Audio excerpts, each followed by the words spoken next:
Hello and a warm welcome. This is the news on NTA International, reaching you live from Abuja, Nigeria's capital. My name is Justin Bemuyi, and Courage Ogeriahe is our sign language interpreter. First, let's look at the headlines. As Nigerian youths push for nationwide protests, more groups call for restraint. Federal government inaugurates Operation Free Our Roads initiative to ease the impact of bad roads. Plus, devastating landslide in India claims life of many.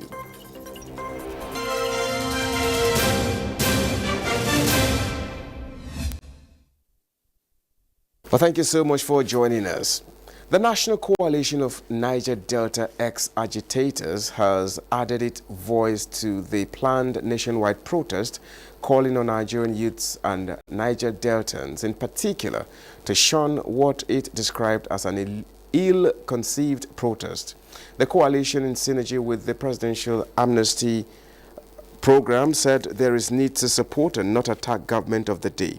President of the coalition, Shanekbe Israel, while addressing a news conference in Abuja, said the protest is a ploy to provoke the security force and frustrate the honest efforts this government is taking to addressing the challenges.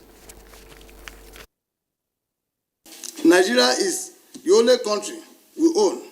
We should do everything, including say no to protests. Attention should be more on the graduating unit, while the FG does its best to facilitate and support the organized private sector.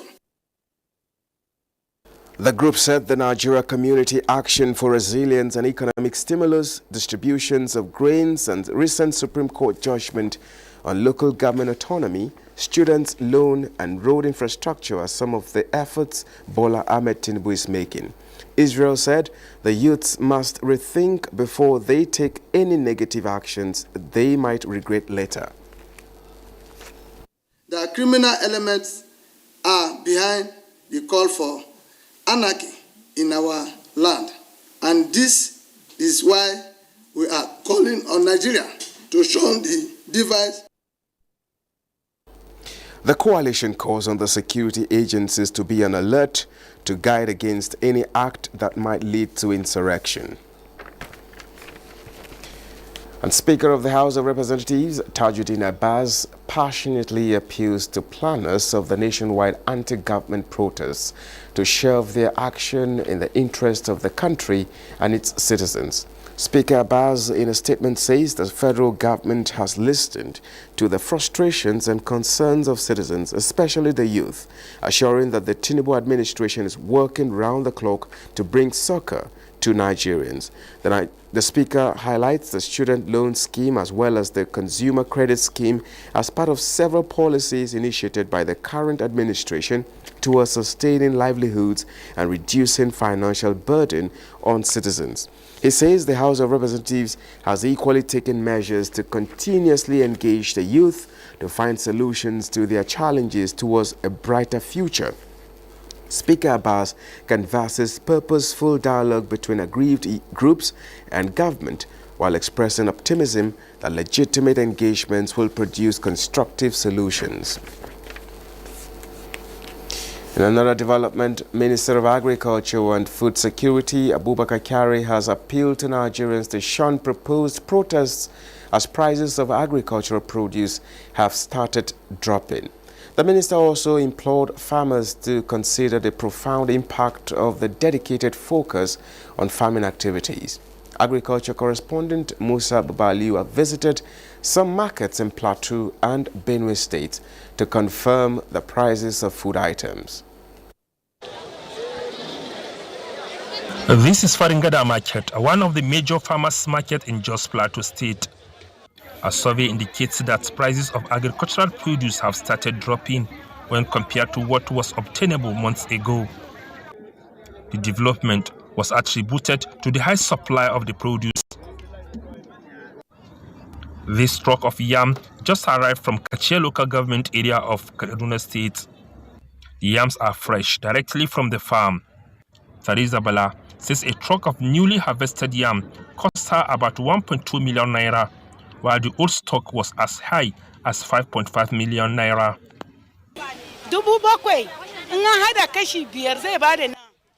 These 5 pieces of yam are 7,000 naira now, against the 25,000 naira it was days back, she says.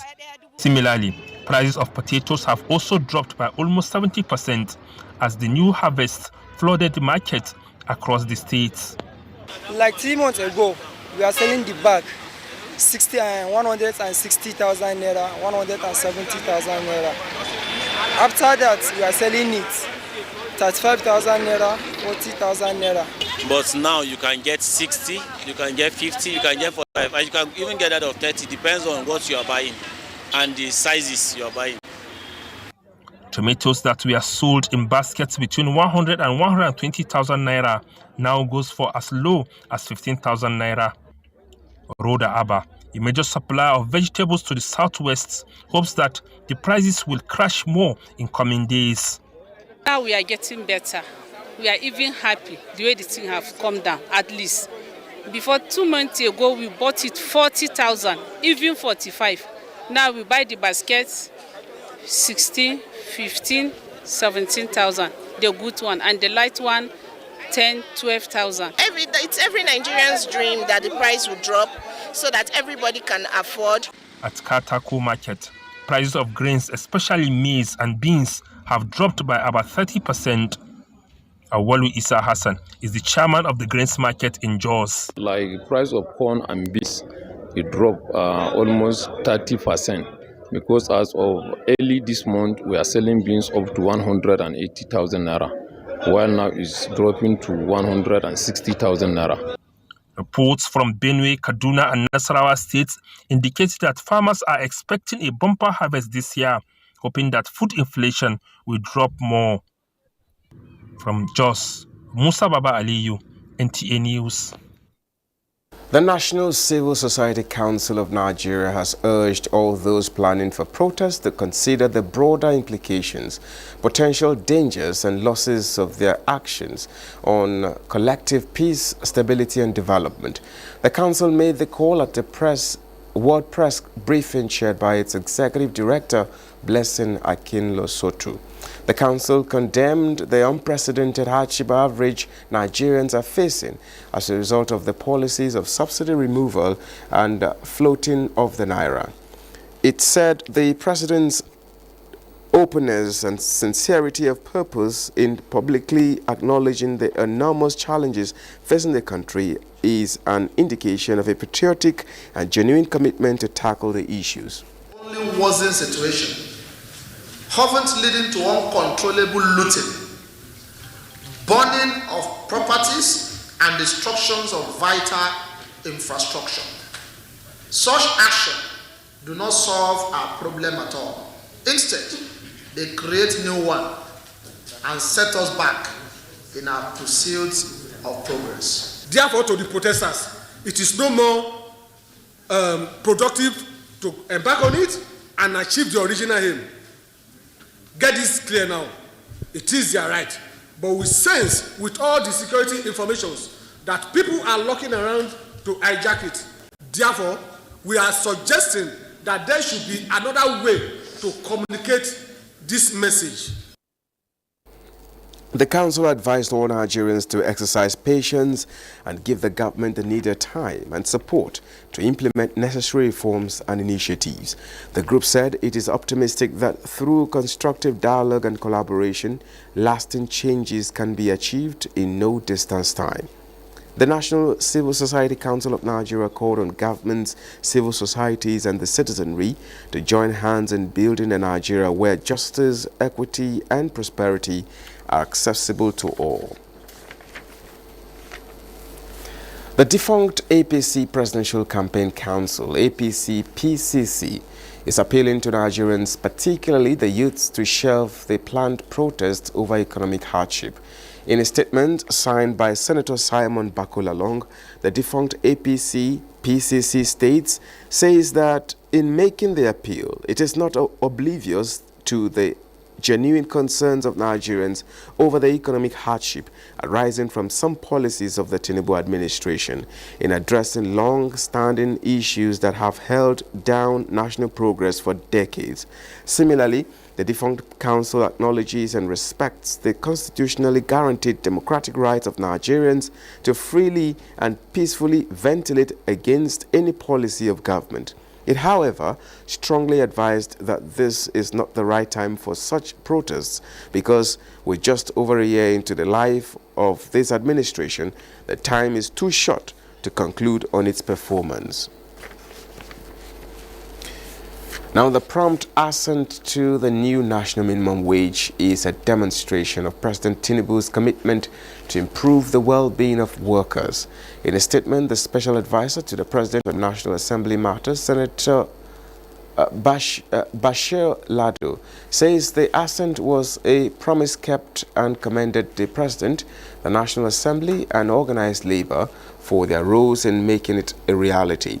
While urging workers to put in their best for the growth and development of the country, Lado says impact of other people-friendly policies initiated by the administration will soon be evident.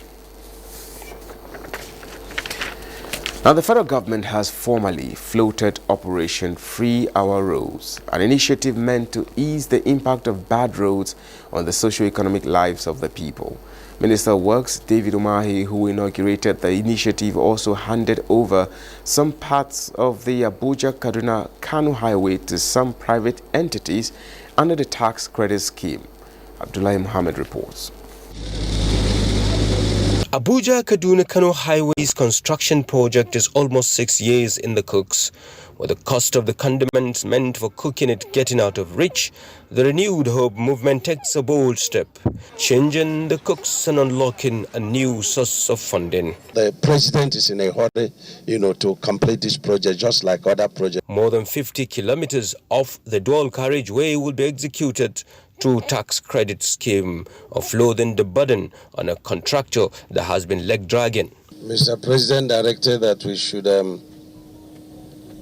come back to the route today, and that we should hand over the 3 sections to the 3 contractors to complete. And our target is from June to get the job completed about May 29th, 2025. These arrangements would allow for the project to go the concrete way. But the Minister of Works, David Umahi, came with another directive from Mr. President. And the program is Operation Free Our Roads, which is meant to free the nation's roads from bottlenecks. Using the contingency in the contracts to procure palliatives and free all the roads. In the Niger Delta, lumps and sharp sands and stone base will be needed. But in other most parts of the country is to put stone base, use grader to grade it off after compacting it so that it levels with the existing pavement so that vehicles can move freely. Now that all the contractors will be working simultaneously with one side of each of the road under construction rehabilitated, there is no doubt road travels will be more thrilling. In Abuja, Abdullah Muhammad, NTA News. Aggressive engagement of youths through the renewed hope mantra of President Tinubu is key to changing the ugly narratives of youth's restiveness, drug abuse and other social vices. Minister of State for Youth Development Ayodele Olawande stated this when he paid a courtesy visit to the management of Northeast Development Commission to seek collaboration in the area of youth development in the region. Ilyasu Yakubu reports. Drug abuse, according to experts, is one of the social vices driving negative behavior of the youth, venturing into acts of destruction, inimical to the development of the society. This collaboration meeting is geared towards deliberately engaging youth aggressively in programs that will shape their minds towards positive thinking and concept that is development-driven. While commending the Northeast Development Commission for the well-thought-out development of the region and engagement of the youth in positive projects, Minister of Youth Ayodele Olawande said his ministry is poised to give the Commission the necessary support to make life meaningful for Nigerian youth in all fields of endeavors. Let us sit down, look at it, that what are the things we can do together, a framework, and see how to tackle the drug abuse that has become rampant. Managing Director and CEO, Northeast Development Commission, Mohammed Al-Khali said the Commission is already engaging the youth in various ventures in its 5-year master plan to build their capacities. He said the Commission will provide effective ground to achieve this all-important collaboration with the ministry. We need to have a platform whereby we can have a kind of strategically designed structure. We will take these things one by one. We may have the low-hanging fruit, which can be handled quickly, then mid-term, long-term, and whatever. The Northeast Development Commission was established to rebuild the region that was destroyed by insurgency. In Abuja, Ilyasu Yakubu, NTA News. You're watching the news on NTA International. We now take a break. We'll be back shortly. Nigeria, a land of rich culture and diverse voices, where every voice matters. In times of disagreement, let's choose dialogue over discord. Together, we can find solutions through understanding and respect. Let's build a stronger Nigeria, one conversation at a time. Dialogue, not protest. Unity, not division. Nigeria, united in dialogue.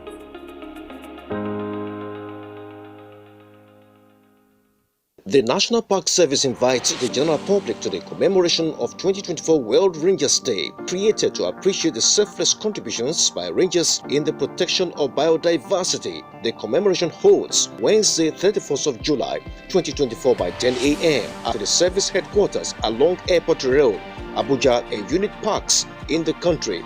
Chief Host, Honorable Minister of Environment, Balarabe Abbas Lawal. Other invited guests are service chiefs, heads of paramilitary agencies and parastatals, Senate and House committees on environment, diplomat and development partners, National Park Service of Nigeria, announcer.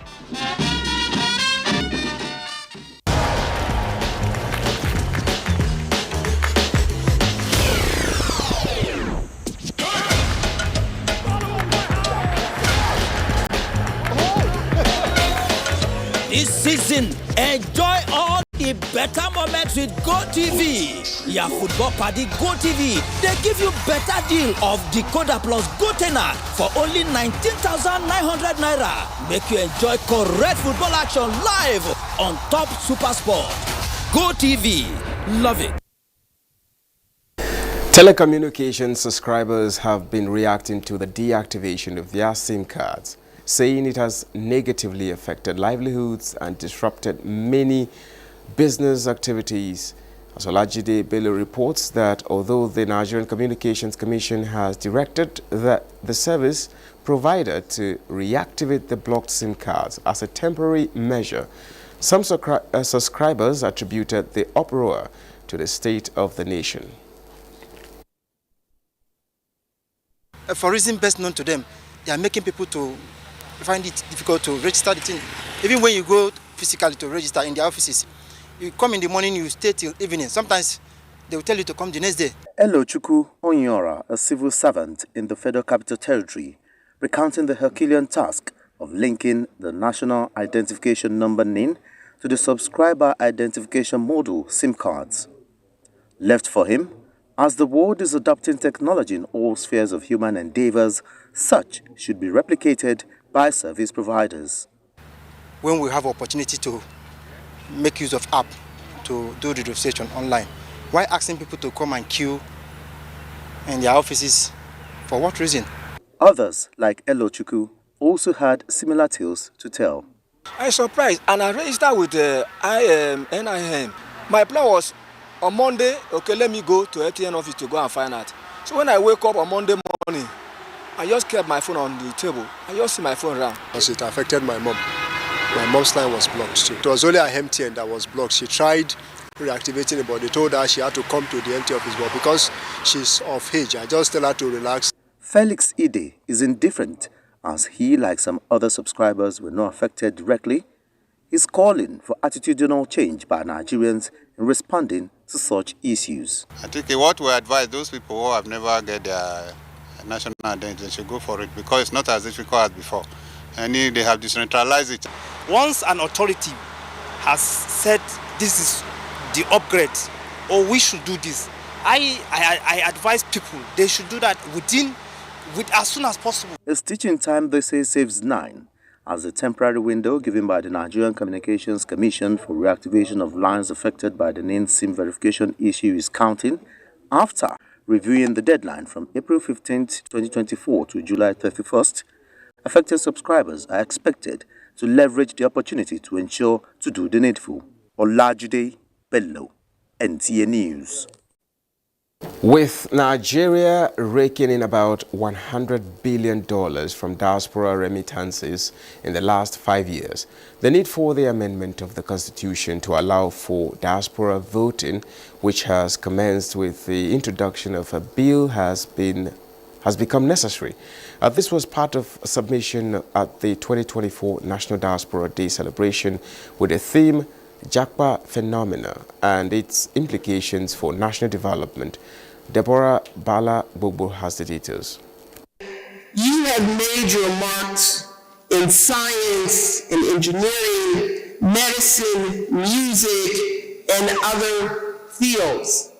And you also know that by 2050, 1 in 5 Africans will be Nigerian. This is an amazing opportunity for us to work together. We like to say in New York, teamwork makes the dream work. And that would become the beginning of a two-way relationship between bringing people who want to do economic development and work in New York to come there, and likewise. Various views there on the strength and impacts Nigerians are making abroad at the National Diaspora Day. Records show that around 14 million Nigerians live in various countries of the world, hence the need to utilize the human capital and material resources of Nigerians in diaspora towards the overall social, economic, cultural, and political development of Nigeria. Diaspora home remittances to Nigeria stood at 21.9 billion in 2023, the 7th largest in the world, and over 4 times the values of foreign direct investment into our national economy. I urge our Nigerians in the diaspora to use the 14 recently registered international money transfer operators to remit money home. It is through this unwavering commitment that will bridge the gap and forge stronger bonds, embarking on a collective journey towards prosperity. Those in diaspora have a right? And if yes, what are those rights? Does this right include the right to vote? If yes, how do we secure that? That is what we are currently considering. So to a large extent, you are in safe hands. Now you have the platform now. We are for you. Let us work together to build this great country of ours. And I keep saying that when Nigerians abroad work with Nigerians at home, no country in the world can be greater than Nigeria. Moderators at the program deliberated on the theme of the event, among other issues. In Abuja, Deborah Balagbubu, NTA News. Now elsewhere, rescue efforts are on to pull out survivors from landslides triggered by pounding monsoon rains in India's southern coastal state of Kerala. The landslides have killed dozens, with hundreds more feared trapped under mud and debris, with more rain predicted. Comfort Fascio reports. State Health Minister Veena George said over 70 people were injured, and the Indian Express reported that many people are likely to have been washed away in the Chilaya River. The landslide struck hilly areas in Wayanad district in the early hours of Tuesday, and rescue operations are underway, but are hindered by heavy rains and the collapse of a major bridge. And that's the bridge connecting Chural Mala to Mundakai and Atamala, isolating the two places and making it difficult to rescue personnel to reach trapped families. Ms. George, however, said they are exploring everything possible to rescue the lives of the people. She added that around 101 people have so far been rescued. Wayanad is a hilly district which is part of the Western Ghats mountain range and is prone to landslide during the monsoon season. The landslides have hit several areas in the district, including Mundakai, Atamala, Churalmala and Kunhome. More rains have been predicted in Wayanad district and neighboring areas, while schools and colleges have been closed in 10 of 14 districts. Meanwhile, Prime Minister Narendra Modi posted on X that he had spoken to Kerala Chief Minister Pinarayi Vijayan and assured the federal government's help in relief efforts. Mr. Modi also announced compensation of 200,000 rupees, the equivalent of £1,857 to the families of the victims and 50,000 rupees to the injured. Comfort Fashion, NTA News. Now, President Bola Tinubu congratulates his long-time associate, Senator Segun Bamigbeton Baju, on his 70th birthday. President Tinubu extols the sacrifices and commitment of Senator Baju to the advancement of Nigeria, commending him for serving the nation at a time of great uncertainty when the demands of nationhood set apart true patriots. The president joins family, friends and well-wishers to celebrate the elder statesman on this milestone and wishes him good health and many more eventful years. He was former ambassador of Nigeria to the Republic of Cuba with concurrent accreditation to the Commonwealth of the Bahamas, Republic of Honduras and Republic of Nicaragua. Now let's have a quick check on the weather prospect.